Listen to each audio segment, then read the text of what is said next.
Welcome to Ecologic for the month of June. What a great time of the year. Summer solstice was a few days ago, and Custer's last stand was yesterday, I believe. I think we're celebrating the 100th year of the cathedral, St. John's Cathedral here in Lafayette. I think that was the date. So some timely events coming by. And tonight's program, we have Dr. Mike Waldon, who's been very involved through the Sierra Club and through his own efforts in researching the issues involving the I-49 connector through Lafayette.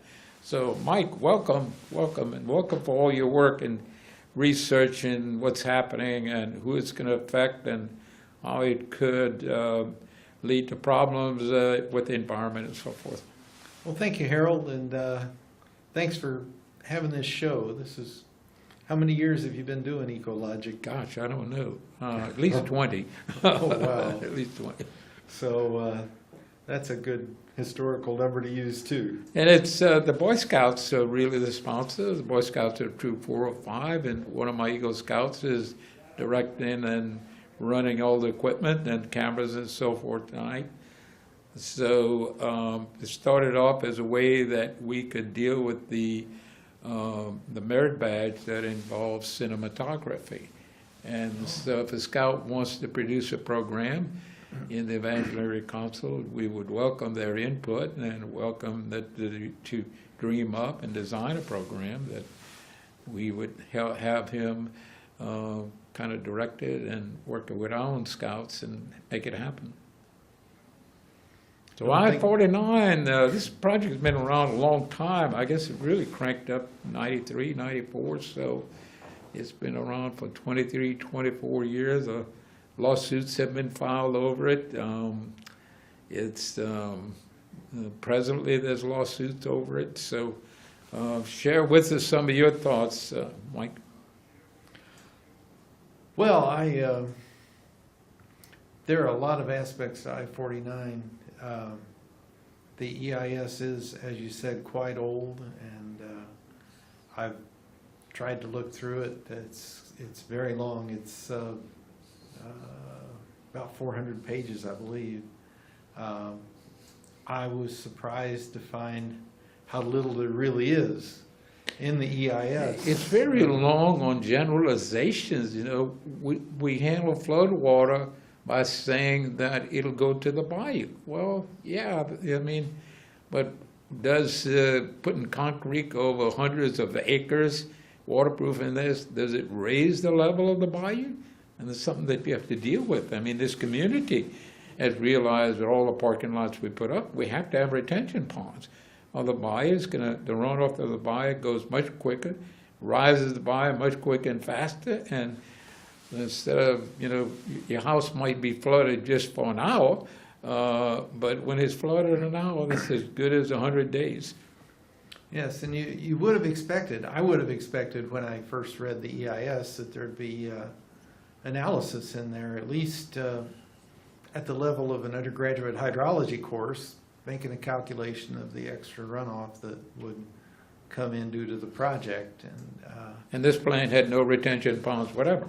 No, it doesn't. It doesn't address it at all. It's the plan gets its bulk from telling us about how big the watershed is and what the soils are like, and many facts that just seem to be facts that they found and filled in the EIS. So I was disappointed that I didn't find more actual analysis in the EIS, actual engineering analysis. And you would think that a hydrologist would have been consulted on that issue to deal with that, because you know, you have to designate acreage, space for these ponds, and it can be a source of beautification and so forth. They don't have to be ugly, but they have to be there. Yeah, that's certainly true. And that's ticklish for Lafayette, because Lafayette has had its share of flooding problems. In '93, I don't know, almost 2,000 homes went underwater. Oh, a friend of mine lost his home. And so the water didn't get, it 93, it got to about 16.3 at the Surrey Bridge. And that's not the high point. I think it was 1946, it got to 16.9. So it could have gotten a half a foot higher, which could have put a bunch of more homes, you know. And so flooding is very important to this community, and avoiding it is very important to this community. So to say we're going to build a big highway complex 5.5 miles long, you know, that's anywhere from 6 to 12 lanes wide at points, and all the underpasses and so forth that require pumps, and you know, it's got to go somewhere. It all goes to the bayou. So this is a very important environmental factor, you know, as well as the issue that the underpasses planned require pumps with completely independent backup generators for each, and that's on the city of Lafayette's nickel. So that's an ongoing expense to maintain and keep up. And then you have the problem with the plumbing from the underpasses to the bayou often fills up with leaves. So when the big flood comes, it doesn't drain properly because it's stopped up, and nobody ever cleans these things up, as witnessed by the University and Jefferson underpasses, both of which have gone under twice in the last 6 weeks. So to say that we can handle it, you better put a big question mark on it. Lafayette can get a lot of rain very quickly, and you have to design for a certain, you know, rain event, and say it's 6 inches in an hour. Well, if you get 8 inches in water in an hour, you know, you overwhelm. Your system is overwhelmed, and the more generous you are with those design goals, the more expensive it is. And so some compromise has to be met there. So to say universally they'll never flood is probably nonsense, as witnessed the extensive flooding in Houston with the rain events we have. We just had in West Virginia. You know, nature is cruel, and we have to deal with it. So if you can avoid, in a very rain-prone area, if you can avoid underpasses and tunnels, probably a smart thing to do. Yes, and it's going to get more important in the future. You know, sea level is rising. You can argue about what the causes are, but you know, the number on the gauge keeps going up. Yeah, well, over it's the been years, and in 50 years, it's been rising for it's last. yeah, It's been rising for the last 10,000 years. So you know, what was it? 10,000 years ago, the seas were 375 feet lower than they are now. The Gulf was 200 miles from here. So this is just, you know, the geologists can understand it very well because it's been rising for a long time. Long time. Now, it might be rise a little quicker. That's a concern. Yes, and it's going to almost certainly be rising for the next 50 years, and you need to plan out something big like an interstate highway. You need to be thinking 50 years in advance of what our great-grandchildren are going to be doing. Right, and part of this, while we're talking about the flood issue, part of this project will require pushing the east-west runway to the east into the Cypress Island Swamp, which is a storage point for Lafayette's floodwater. The bayou backs up into that bowl between the Coteau Ridge, which the airport sits on and Lafayette sits on, and the Tesh Ridge. There's a 20,000 acre bowl there, and it's a swamp, and it's only 8-foot elevation, and we would get a big rain event, and bayou goes north, and as long as it's going north, that bayou is rising. And it essentially, the only entry for filling that swamp is the bayou that will be impacted by pushing the runway back into that swamp. You either could put a bridge, and you got a real issue. The elevation of the Henderson levee is 31 feet, but it sits on ground that's about 12-foot elevation. So you know, it's only about 19 feet high, if my math is right.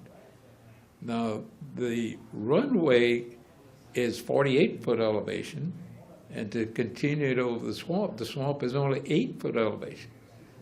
So it'll be a hill twice as high as the levees.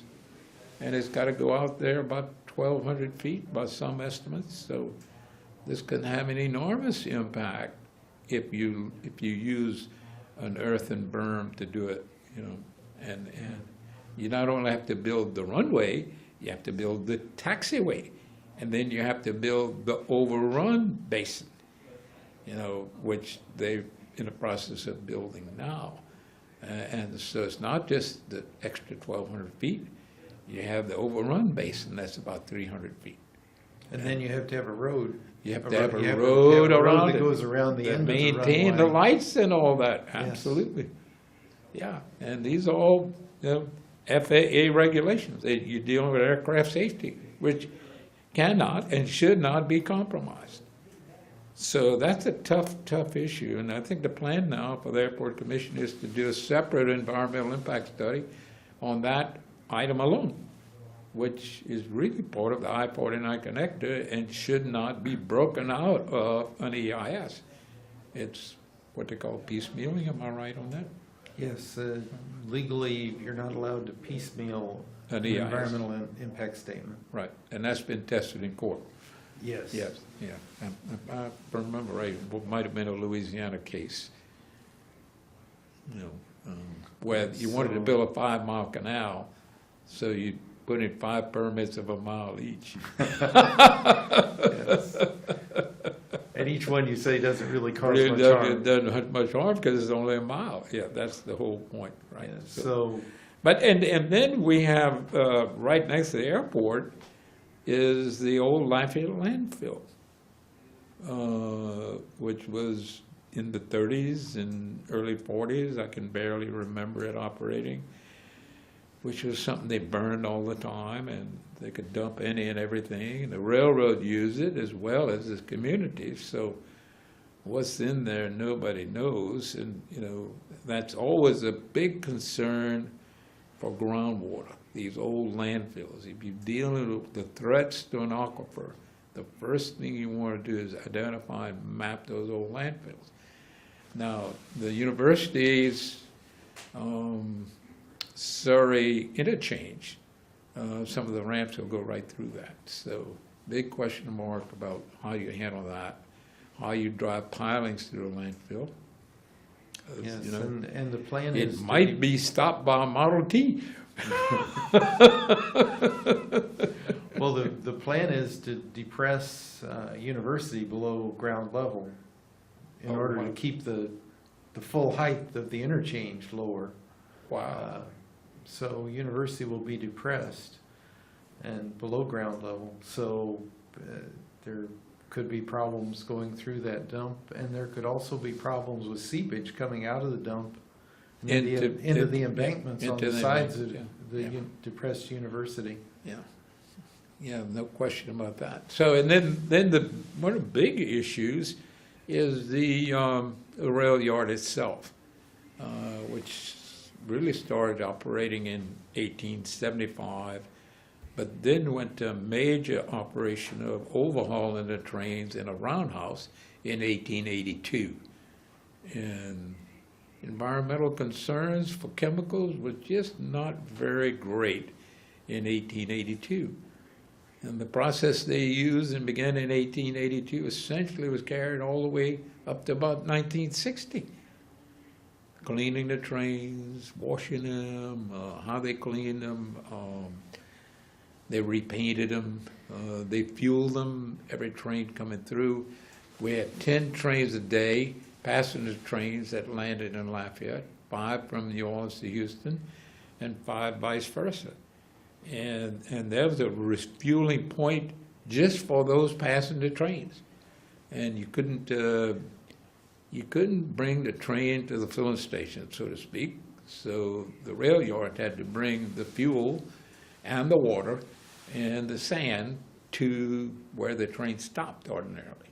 And so there was a bunch of spots all over the yard that had this plumbing and piping and so forth to get the trains filled up. Now they could run 500 or 600 miles on fuel, number 6 bunker oil, but they could only run about 250 to 300 on the water.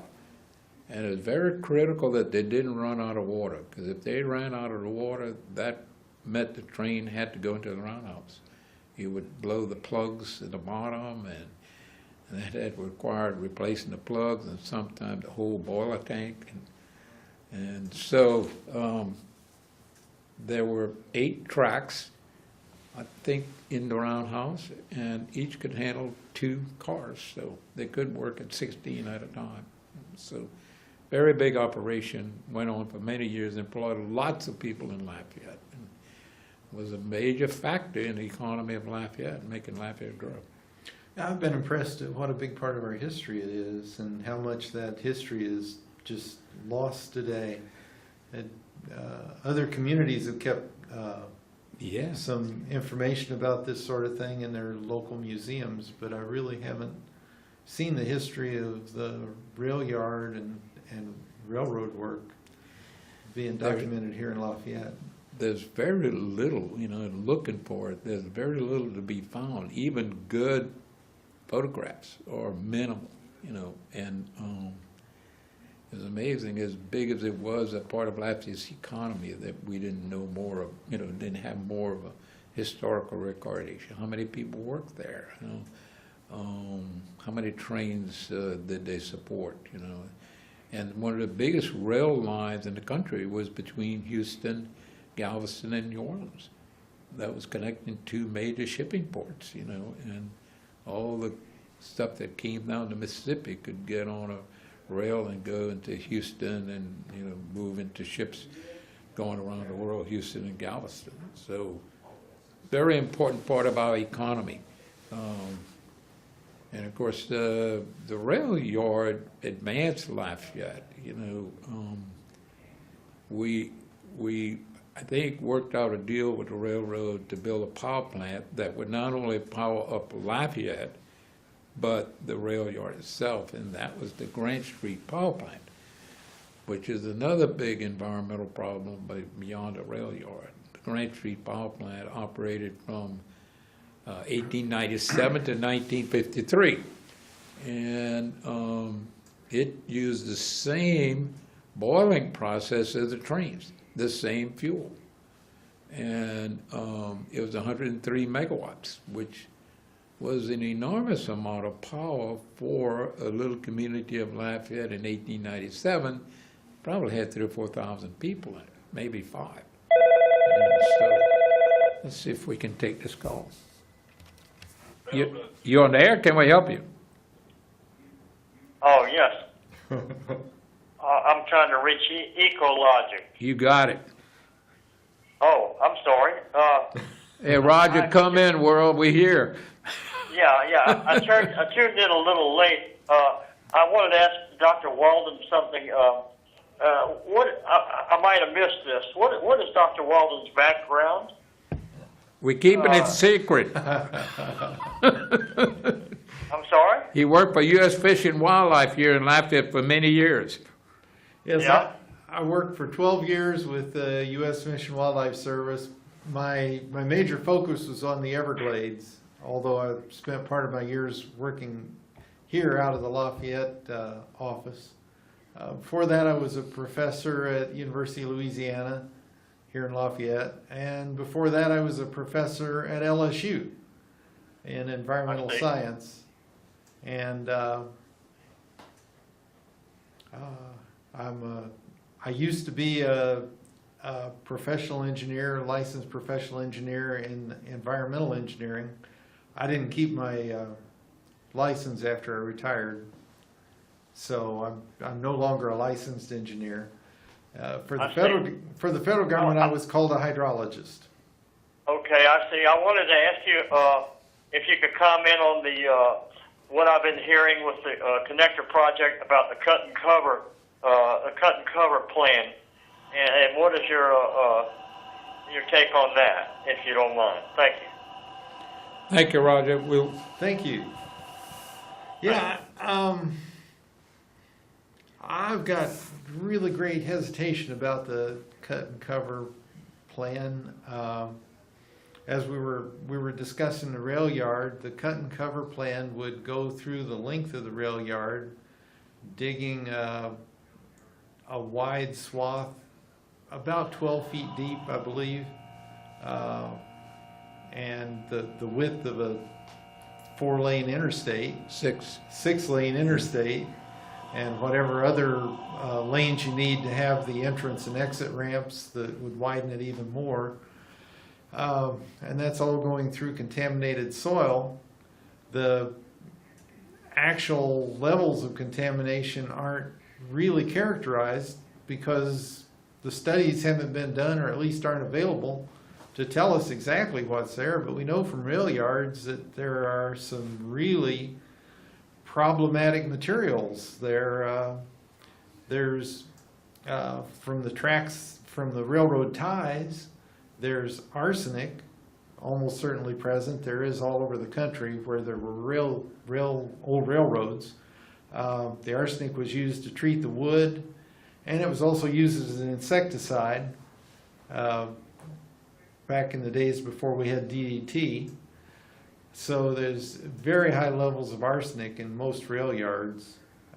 Here in our rail yard, there's probably high levels of asbestos because asbestos was used as the insulation around the boilers. Yeah, well, and a firebox.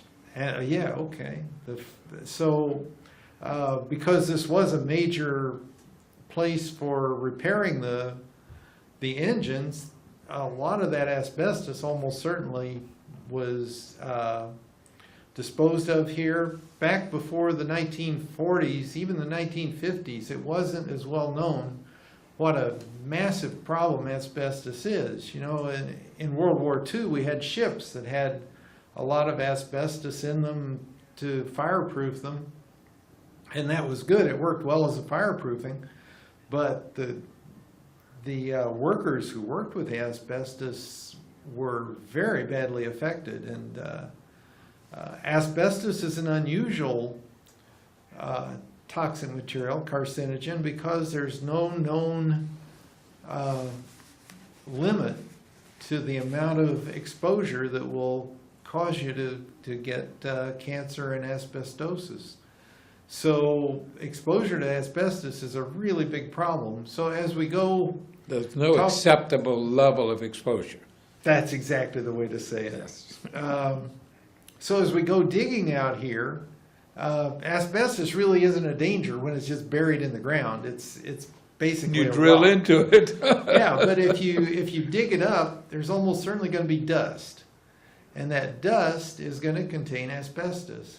So all this excavation is going to have to be done with a major dust control component. There will have to be air monitoring. It's very likely that everybody that works on the excavation project would have to have what's called hazmat training. They will almost certainly all have to wear hazmat suits, you know, what sometimes people call moon suits. They'll probably have to, all the workers will have to have respirators that filter out the dust. And that's what we'll be looking at right here from AOC, looking across at these people doing this. And it'll only this take 12 excavation. years to do this, so Yes, then all the equipment that's working there in that contaminated area will have to be washed before it leaves the site. After you wash it, you have to collect all the water from the wash water, because that's a hazardous material, and that wash water will have to be disposed of as a hazardous material. The drainage that comes out of this contaminated area almost certainly will all have to be collected after any rainstorm. We'll have to have a pond somewhere that can collect the entire volume of a rainstorm of water coming off the area. Then that water will have to be treated or disposed of. Perhaps we could put in a deep well here and deep well inject the water slowly over time out of the pond, or you could load it onto rail cars and take it somewhere Morgan City. and let them deep well inject it. All the waste materials that are carried away, that the excavated soil will have to be disposed of as hazardous waste. That, at its cheapest, I've looked on the internet trying to find price lists for disposing of hazardous soil. The cheapest is down around $100 if the contamination isn't too $100 bad. per ton? $100 per cubic yard. Oh, right, okay. And it goes up over $1,000 per cubic yard if Saturated soils, the estimate we had from the Morgan City landfill was $950 for fuel saturated soil, which Yeah, they so- handled from all over the country. These filling stations that had fiberglass tanks that they punched holes through because they were thick as a stick, 10 feet long, down it every day. You punch a hole in the bottom. And of course, the fuel leaked into the soils. They removed the tank and all the fuels.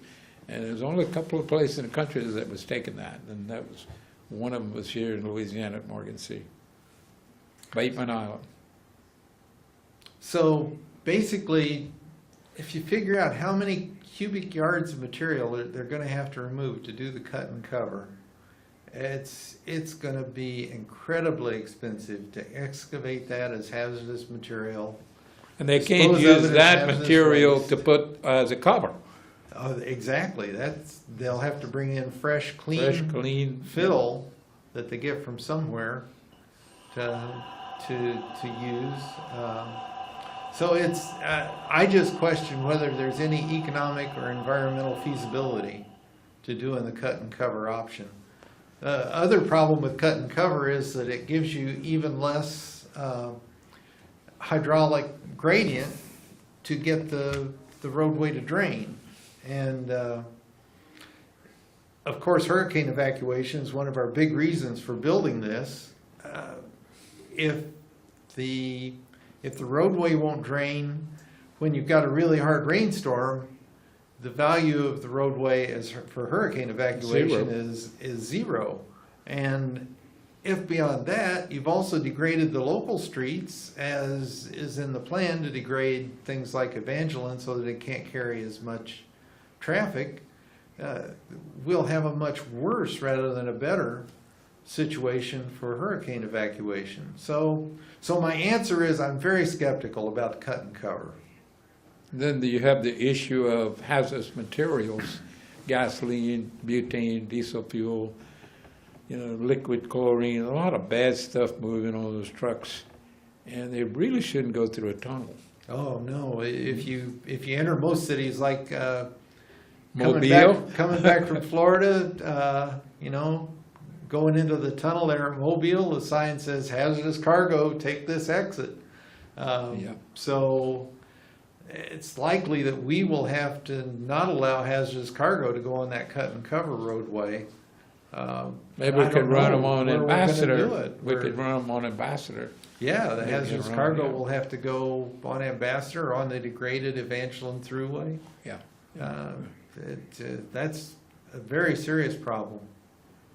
And then they want to move the project over 150 feet to the east, which will reduce the grade to a point that they think is acceptable. That's a 6% grade. All our interstate highway grades are 3%. So it's going to be a steep grade heading to the railroad track. And on a rainy, slippery day, I think that's inviting disaster.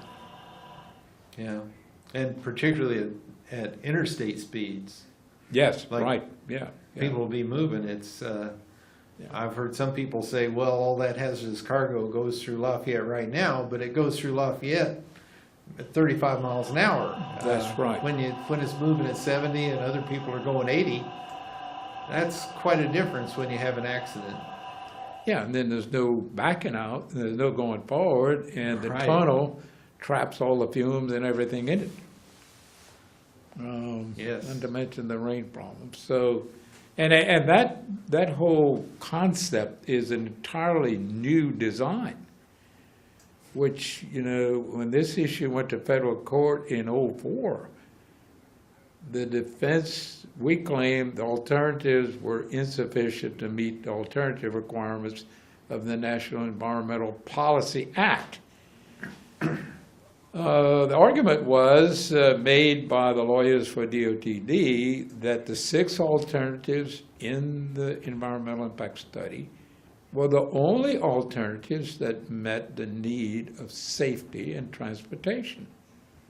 So this whole tunnel idea is something completely new, not in the concept of the original 6 at all. Seems like they have abandoned the RR4 that we have a $59 million contract to implement. So it's going to be interesting to see where all it goes. You on air? Can we help you? Yes, I heard you talk about the hazardous materials that would be dug up over on the railroad site and taking care of the workers out there and their hazmat outfits. What about all the people that are downtown? What about all of the people that live in Macomb Vise or Freetown? What will they do for protection? It gets in air conditioning units and goes on and on, or does it not go that far? Well, absolutely, it depends on the wind, and Dr. Mike can help with this. But how do you deal with Festival International or Mardi Gras, where you have people lined up by the zillions along the streets, and in those yards, thousands of cars were parked in that rail yard for Festival International. It's a wonder they didn't blow one of them up. So, Mike, your comment on that? Well, yes, dust from the asbestos, also arsenic, lead, materials that you certainly would expect to be in a rail yard are almost certainly there because it was a heavily used rail yard. All these things are going to blow in the dust. VOCs, PCBs, trichloroethylene, and a long, long list of contaminants that are there, all of which, when you start stirring up the soil, you're going to invite this to go into the atmosphere. So there's usually, for a project like this, you would have a dust control program, and everywhere you were digging, there would probably be a water spray that's spraying water to try to keep any dust from going off site. And a site like this also would have to have a air quality monitoring program that monitored the air quality all around the circumference of the site. Still, you know, you get an unexpected big windstorm, a big convection gust of wind coming through, Like a hurricane for 3 or 4 days? Yeah, you know, with the loose soil there, keeping it from getting airborne and blowing the dust all into all the neighboring areas and into downtown would be a challenge. I don't know if they can do it. All right, another question I have is, you know, in all the charrettes, they only go from 2nd and 3rd Street to maybe Pinhook. We don't see the airport. We don't see Willow. And all of the stuff that's going to be happening at those 2 points and how that's going to affect, but especially the airport. I understand that at one point the east-west runway was going to need to be moved 150 to 350, maybe even more feet into our Cypress Island swamp. What kind of impact is that going to be? And I'm going to hang up and listen to your answer. Thank you for the call. Thanks. We were talking about that earlier, just the physics of this site. The swamp floor is at 8-foot elevation. The runway, which will have to stay level, is at 48 feet, so you got a 40-foot hill there. The hill that you see, the Henderson Levee, looks rather large. That's only about 19, 20 feet above grade. This is twice the height.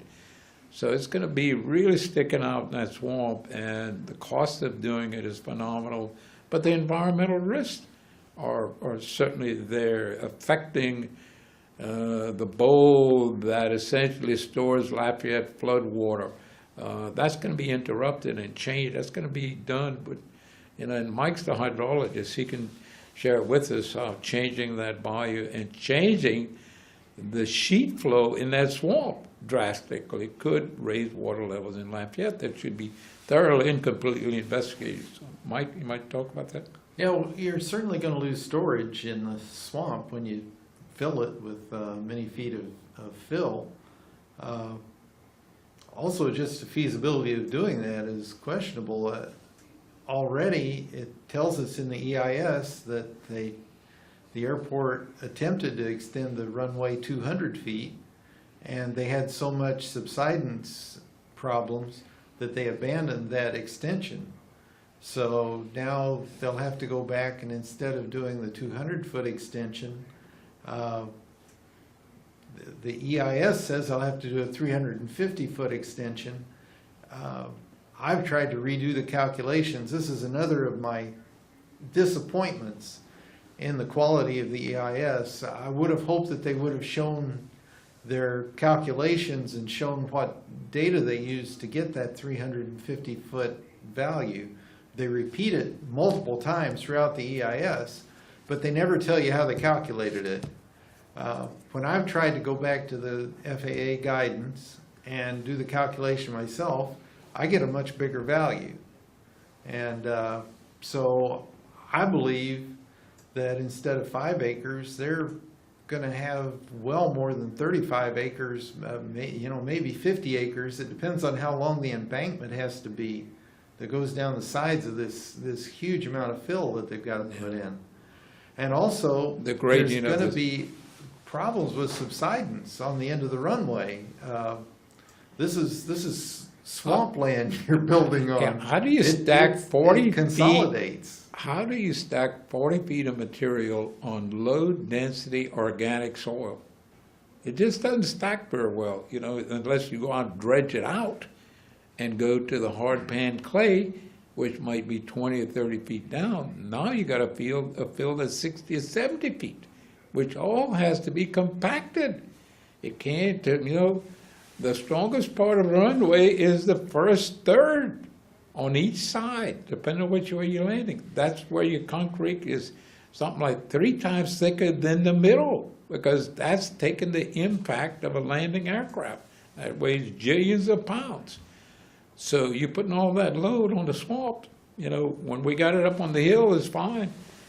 But put it in the swamp, that's a big question mark, and just an enormous engineering challenge to do correctly. And failing to do it correctly, you compromise an aircraft safety. Yes, and at the other end of the runway,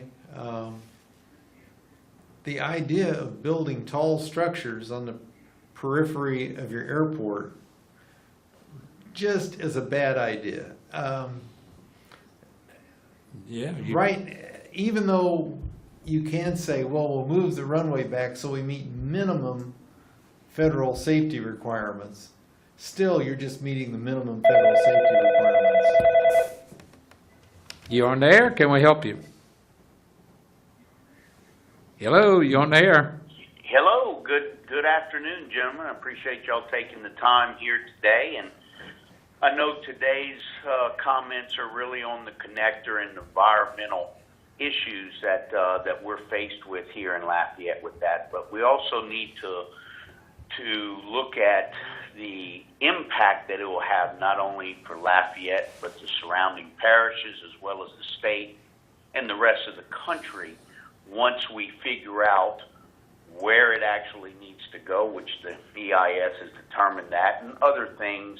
Doctor, you understand that about the impact of what it might do with the contamination. But with that being said, we need to look at y'all mentioned it earlier about the evacuation for the whole state coming from the south, New Orleans, our friends down there, about what a highway can do.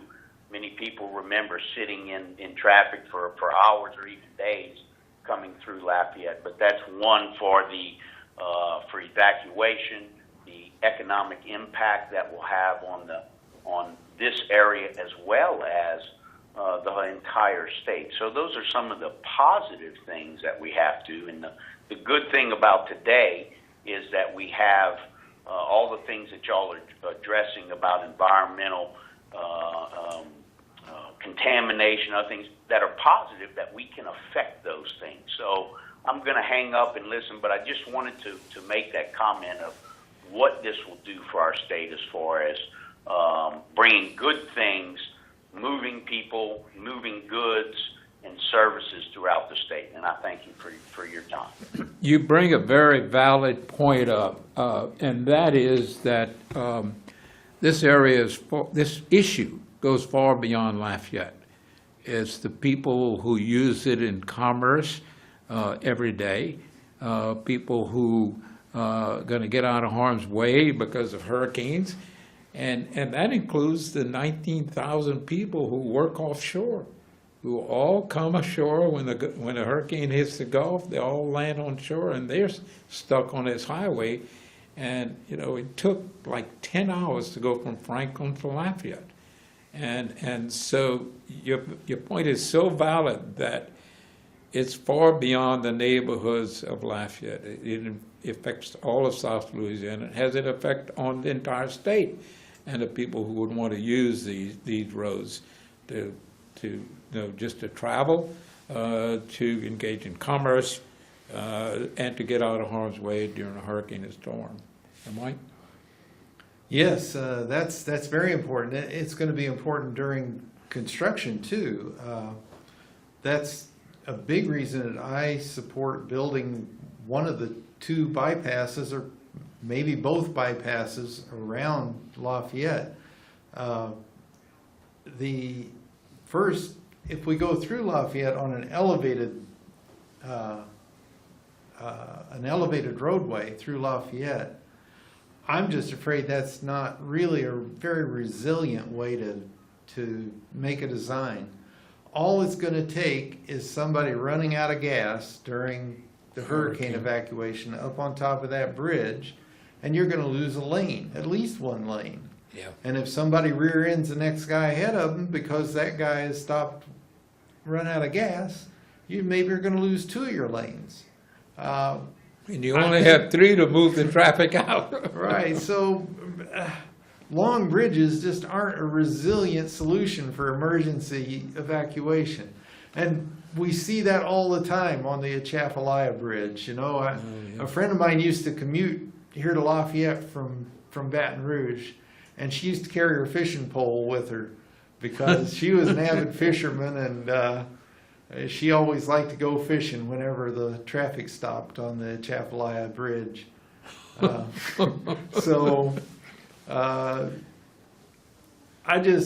don't have great hopes for that elevated roadway being a reliable way to get people out of the south part of the state. And the big disconnect is people coming from the south, Abbeville, Coastal City, Orchid Island, Pecan Island, all those folks really living below Abbeville, Gaydon, and that whole region, Orchid Island. They have to come north on 167, and in Lafayette they cross in 90, where all that gang from Franklin and Terrebonne and Plaquemine and Grand Isle, they all heading this way. So you got a crisscross there, I think, is one of the major causes of the traffic jam. And I think this tunnel through town doesn't deal with that hardly at all.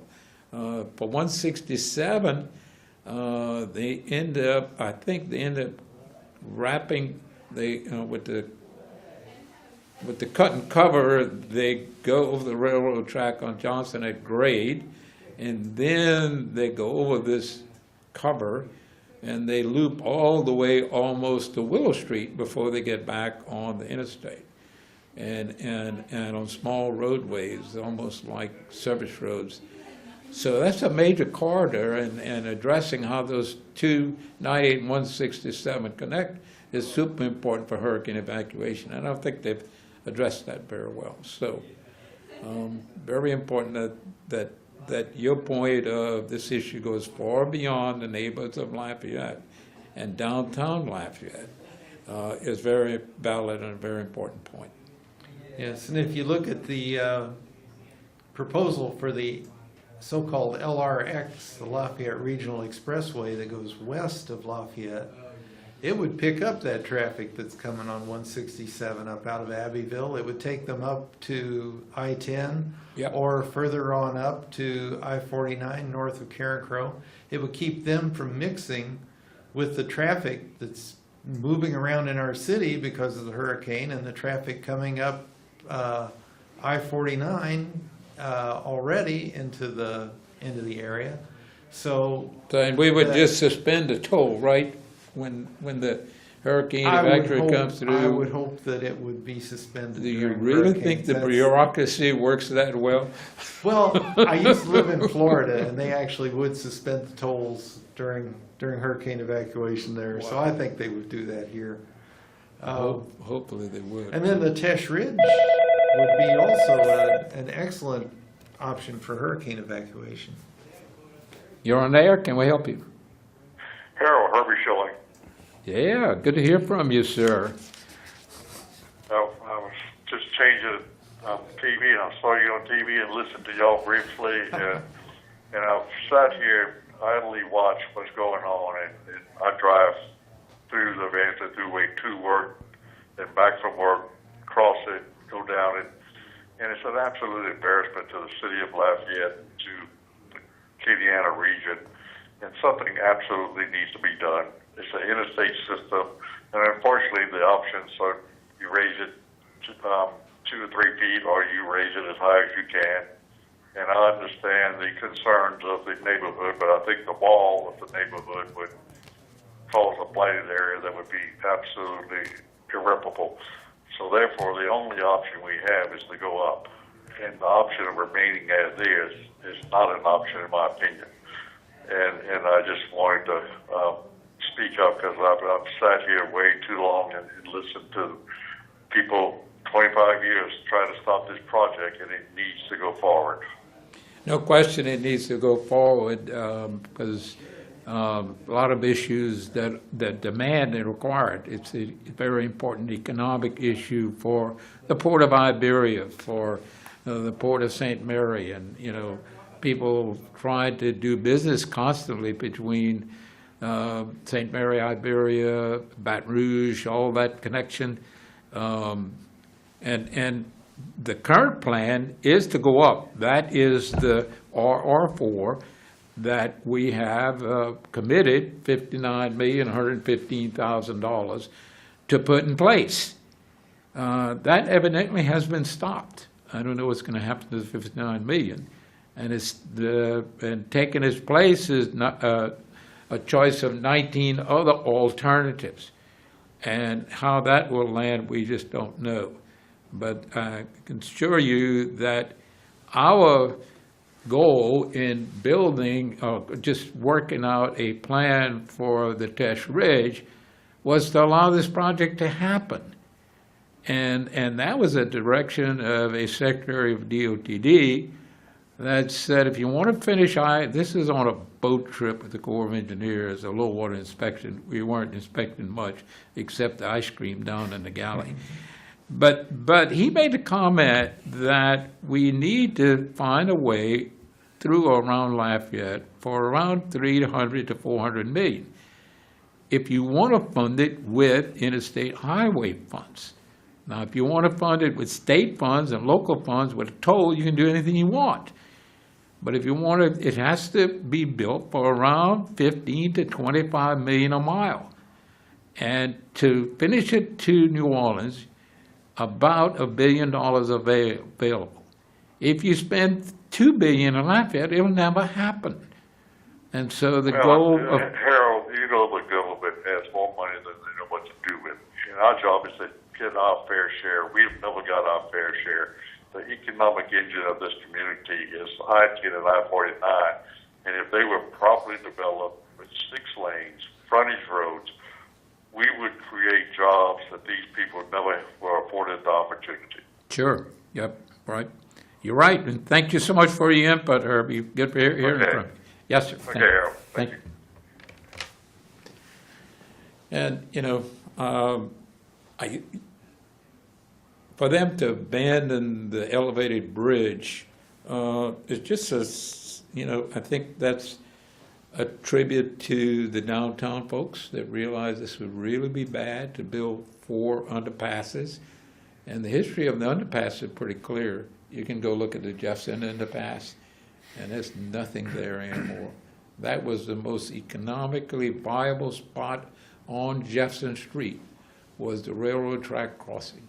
Now it's, you know, They'll put an underpass and it's the end of it. And the same with University underpass.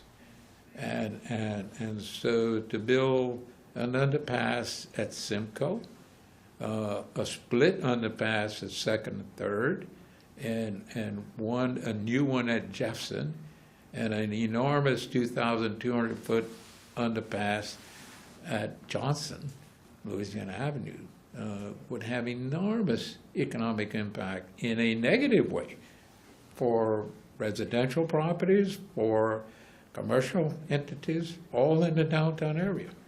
And I think that's what's raised the issue of the elevated highway and all the underpasses that were part of it. That is the RR4 plan, and that was approved by your parish council government.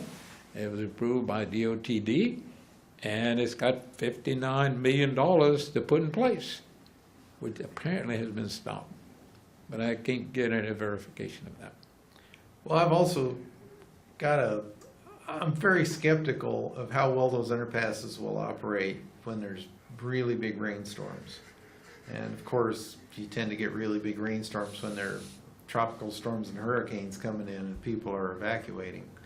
But if the underpasses fill up and we can't get from one side of town to the other during emergencies, we're going to have problems with our fire department, with ambulances. Most of our hospitals are on the west side, Yep. and a lot of our people live on the east side, so there'll be a big problems getting Real big, and ambulances across our city. And it gets back to what are you designed for? You designed for 10-inch rain in 10 hours? You know, you can think of, there is a number that you use in there. You have an Yes. engineering background, and Normally you have when you what's go, called a design storm. that's it. And when Murphy's Law is always there, and you got an issue of designing, and that design level is if everything works perfect. Now you get 2 or 3 years of leaves going down those storm drains. It's all gone to the bayou. The issue of contamination coming in from the sides and cars dropping stuff, all of that, the pump out from those things probably should be a point source discharge. No question it should be. But each of these tunnels must have an independent pumping system and backup generator capacity. Because when the big rains come off of the hurricane, when does the electricity go off? At the hurricanes. Yep. So they have to have backup generators, and so for this project to be married to the railroad is a very expensive marriage, and for it to conflict with the airport, nobody knows what it's going to cost to deal with this airport. I would dare say we have just committed. The City of Lafayette has put a special tax on for 6 months that we contributed $30–40 million to this $90 million new, I guess the new facility, the area where people get in on and off the planes, but this extension out in the swamp is going to be many times that. And who's going to pay for it? I don't think the DOTD is paying for this. I think that's on our nickel. Our children and grandchildren. Right, we'll be paying for it. So another comment I wanted to make about the problems with current commuting on Evangeline. If you think it's bad now, wait till they start doing the construction. Oh, wow. That'll be a decade of not being able to go anywhere. Whereas if we built on a bypass, we'll still have the Evangeline Thruway available to us while it's going on and afterwards. And everybody agrees that it should be improved. And, it's an opportunity for a great boulevard. It's separated by a block. And most of that property has already been acquired by DOTD. So as property becomes available, I don't think we have to shut down businesses to make this happen. But as it becomes available, crossovers should be shut down. We desperately need to put overpasses, especially on Johnson and Pinnock. Those are heavily, crossed, and They're the intersections that really stop, traffic. We got a bunch of useless red lights on the throughway, so there's a bunch of improvements going to be made, some of them not very expensive. But all this is doable, if the public is willing to get behind it and push a little bit and make it happen. So if you did a bypass, east, west, whatever, the most economical one certainly is the one to the east. That's short, it's all at grade, it can be built in 2 years. It's not going to interrupt anything. It's not going to kill anybody's business. This current project will take 1,200 jobs. So we're at the end of our program. So thank you so much, Mike, for being here. Well, thank you for inviting me. And it's a real honor to be on your show. Great. Thank you, sir.